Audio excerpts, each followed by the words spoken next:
Hello, my name is Dr. Robert Sweeto. I'm a professor of audiology at the University of California, San Francisco. I'd like to take a few moments of your time to talk to you about tinnitus. Tinnitus is the perception of a ringing, roaring, or hissing sound in your head or ears. It's typically, though not always, related to a hearing problem.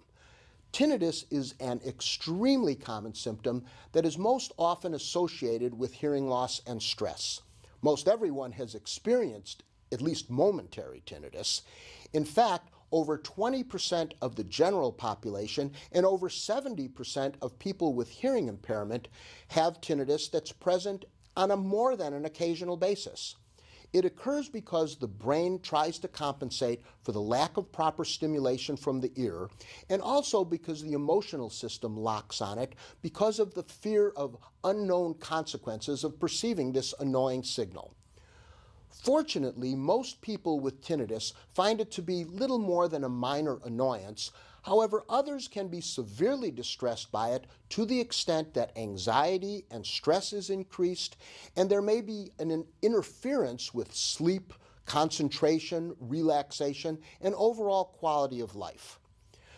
I have treated people with tinnitus for over 30 years. During that time, we have learned much about how the brain and nervous system work together to either suppress or to attend to tinnitus.